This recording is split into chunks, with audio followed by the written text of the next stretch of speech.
মৰমৰ ছাত্ৰ-ছাত্ৰীসকল, আজি আমি দ্বিতীয় শ্ৰেণীৰ ঝংকাৰ পাঠ্যপুথিত থকা অধ্যায় নম্বৰ হৈছে 2 আৰু অধ্যায়টোৰ নাম হৈছে আমাৰ পৰিয়াল।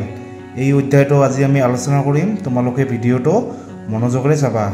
ইয়াৰ আগৰ ভিডিঅ'বোৰ যদি চোৱা নাই, তোমালোকে এইটো ভিডিঅ'ৰ ডেছক্ৰিপশ্যনত লিংক দি আছে, তাত গৈ চাব পাৰিবা। পাৰ্ট 1 শ্ৰৱণ কুমাৰ। প্ৰথমতে কি কৈছে, শুনো আহা। তোমালোকৰ পৰিয়ালত কোন কোন আছে? তোমালোকে ক'বা কোন কোন আছে। তেওঁলোকক তোমালোকে ঘৰত কেনেদৰে সহায় কৰা? তোমাৰ ঘৰৰ সদস্যসকলে ইজনে আনজনক কিদৰে সহায় কৰে, এইবোৰ তোমালোকে নিজে নিজে ক'বা। তাৰপিছত কি কৈছে, শ্ৰৱণ কুমাৰ নামৰ এজন ল'ৰাই তেওঁৰ অন্ধ মাক দেউতাকৰ প্ৰতি কেনেদৰে দায়িত্ব পালন কৰিছিল জানো আহা। এই ল'ৰাজনৰ নাম হৈছে কি, শ্ৰৱণ কুমাৰ। এই দুজন হৈছে তেওঁৰ মা দেউতা। শ্ৰৱণ কুমাৰৰ মা দেউতা কি আছিল? অন্ধ আছিল। অন্ধ মানে চকুৰে দেখা নাছিল। এতিয়া মইনাহঁত মই পাঠটো পঢ়িম, লাহে লাহে পঢ়িম, তোমালোকে মনোযোগেৰে শুনিবা আৰু বুজিবলৈ চেষ্টা কৰিবা। শ্ৰৱণ কুমাৰ নামৰ এজন ল'ৰা আছিল। শ্ৰৱণৰ মাক দেউতাক অন্ধ আছিল। শ্ৰৱণে মাক দেউতাকক বৰ আদৰ যতন লৈছিল। মাক দেউতাকৰ বাবে গা ধুবলৈ, পানী অনা, ভাত ৰন্ধা আদি সকলো কাম শ্ৰৱণে নিজে কৰিছিল। মাক দেউতাকে শ্ৰৱণৰ কষ্ট দেখি মনত খুব বেজাৰ পাইছিল। শ্ৰৱণে কৈছিল, তোমালোকৰ বাবে কাম কৰি মই সুখহে পাওঁ, সেয়ে মোৰ আনন্দ। তাৰপিছত মইনাহঁত এখন ধুনীয়া ছবি দি আছে। এইজন হৈছে শ্ৰৱণ কুমাৰ। এইজন হৈছে শ্ৰৱণ কুমাৰৰ দেউতা, এইজন হৈছে মা। শ্ৰৱণ কুমাৰে কি কৰি আছে? তেওঁৰ মা দেউতাক কান্ধত লৈ তীৰ্থ ভ্ৰমণ কৰি আছে, মানে বিভিন্ন ঠাই দেখুৱাই আছে। তাৰপিছত কি কৈছে, শ্ৰৱণৰ মাক দেউতাকৰ তীৰ্থলৈ যাবলৈ বৰ ইচ্ছা আছিল। এদিন কথাটো তেওঁলোকে শ্ৰৱণক ক'লে। শ্ৰৱণে মাক দেউতাকক তীৰ্থলৈ নিয়াৰ উপায় ভাবি উলিয়ালে। শ্ৰৱণে 2টা ডাঙৰ পাচিত মাক দেউতাকক বহুৱাই ভাৰ বান্ধি তীৰ্থলৈ লৈ গ'ল। শ্ৰৱণে মাক দেউতাকক কান্ধত ভাৰ লৈ বিভিন্ন তীৰ্থস্থান দেখুৱালে। এনেদৰে মাক দেউতাকৰ প্ৰতি দায়িত্ব পালন কৰি শ্ৰৱণে বৰ সন্তোষ পালে। তোমালোকে এই পাঠটো কিতাপত ভালদৰে পঢ়িবা।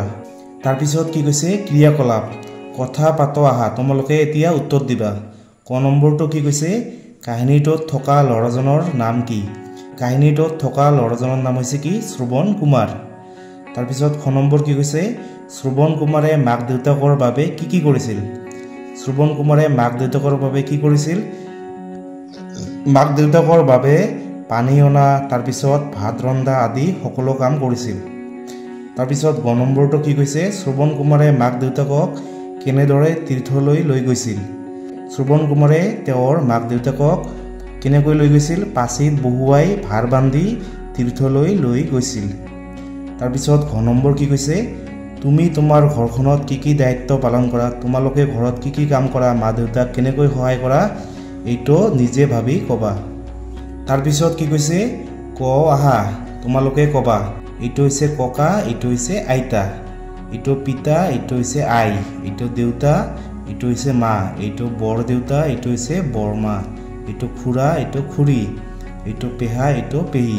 এইবোৰ হৈছে কি, লিংগ পৰিৱৰ্তন কৰা, মানে এইটো পুলিংগ আৰু এইবোৰ হৈছে স্ত্ৰীলিংগ। তাৰপিছত কি কৈছে, মামা মামী, তাৱৈ আমৈ, মহা মাহী, দাদা বৰদেউতা, ভাই ভনী।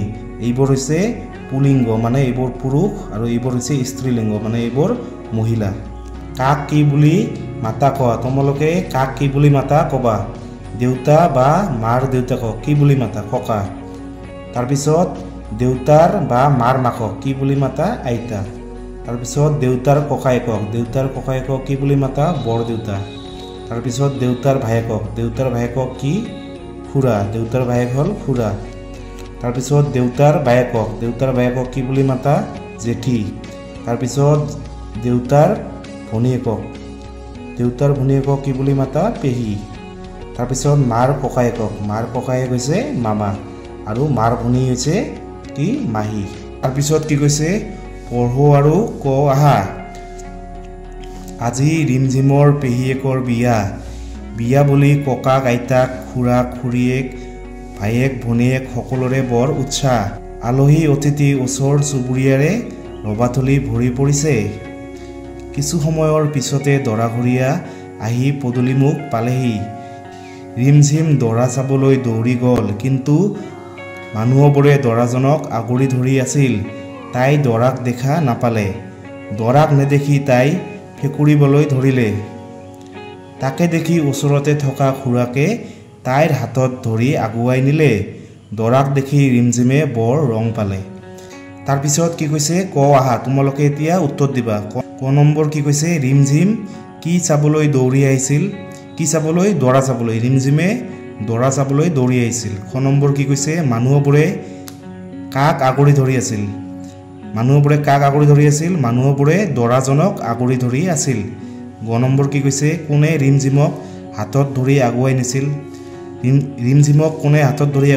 খুৰাকে তাৰপিছত ঘ নম্বৰ কি কৈছে তুমি কেতিয়াবা বিয়া খাবলৈ গৈ পাইছানে বিয়ালৈ গৈ তোমাৰ কেনেকুৱা লাগে ইয়াত মই লিখিছোঁ মই বিয়া খাবলৈ গৈছোঁ বিয়াত গৈ মোৰ বৰ ভাল লাগে তাৰপিছত কি কৈছে গাঁও আহা এখন ধুনীয়া কবিতা আছে তোমালোকে এখন গাবা ধুনীয়াকৈ গাবা মই ইমান নোৱাৰো তথাপি মই এবাৰ কৈ দিছোঁ গুৰৰ টেকেলিত পৰুৱাৰ লানি নৈ বিল পথাৰত বাঢ়িছে পানী আকাশত জিলিকে ৰূপালী জোন আজি চাগে নাহে আৰু বৰষুণ ভোমৰাই কয় শুনা কৰি গুণ গুণ ফুটাই পৰিবা পাত নাই ভুন ভুন তাৰপিছত হুৰ হুৰ বতা চৰাই মোৰ ধান নাখাবি তোক দিম গোটা কৰাই তাৰপিছত কি কৈছে জানি ল আহা এইটো হৈছে কি গয়স্বগেৰে গু গ যোগ হস্য কি হয় গয়স্বগেৰে গু কিন্তু এইটো এনেকৈ নিলিখে কেনেকৈ লিখে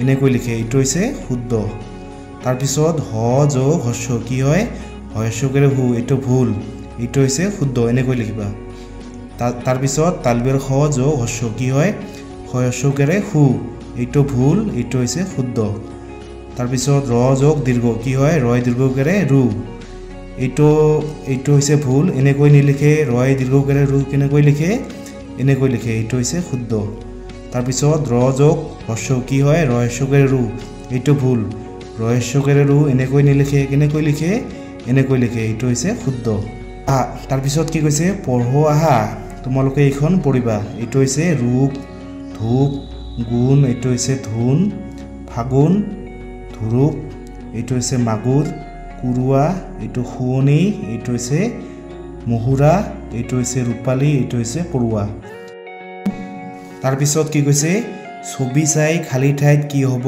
লিখো আহা এইটো হৈছে কি গৰু গ আৰু এইটো কি ৰহস্যগেৰে ৰু কি হয় গৰু এইটো হৈছে কি শগুন খ তালবেৰ খ গহস্যগেৰে গু আৰু ন কি হয় শগুন এইটো হৈছে শিশু তালবেৰ হস্যগেৰে সি আৰু হস্যগেৰে হু কি হয় শিশু এইটো হৈছে পহু প আৰু এইটো হস্যগেৰে হু কি হয় পহু তাৰপিছত কি কৈছে তলৰ আখৰ জালৰ পৰা আখৰ বিচাৰি শব্দ গঠন কৰি পঢ়ো আৰু লিখো আহা ইখন হৈছে আখৰ জাল ইয়াত বহুতো আখৰ দি আছে তোমালোকে ইয়াৰ পৰা আখৰ লৈ ইয়াত শব্দ লিখিবা মই লিখি দিছোঁ এইটো হৈছে কি গৰু গ আৰু ৰহস্যগেৰে ৰু কি হয় গৰু তাৰপিছত শুৱনি তাৰপিছত গুৰ তাৰপিছত মহুৰা ৰাতি নিগনি তাৰপিছত ৰূপ তাৰপিছত শুব ৰুব তিনি তাৰপিছত কি কৈছে পঢ়ো আহা তোমালোকে এইবোৰ পঢ়িবা পৰুৱা ককাই সুহুৰি মাৰি কেনি বাৰু যোৱা চেনি গুটি পেলাই থৈছ খোৱা যদি খোৱা তাৰপিছত পঢ়া শুনা কৰে যি গুণী মানি হয় সি তোমালোকে ভালদৰে কিতাপ পঢ়িবা ভালদৰে অধ্যয়ন কৰিবা তেতিয়াহ'লে কি হ'ব ডাঙৰ মানুহ হ'ব পাৰিবা মৰমৰ ছাত্ৰ ছাত্ৰীসকল তোমালোকে মোৰ চেনেলটো ছাবস্ক্ৰাইব কৰি দিবা থেংক ইউ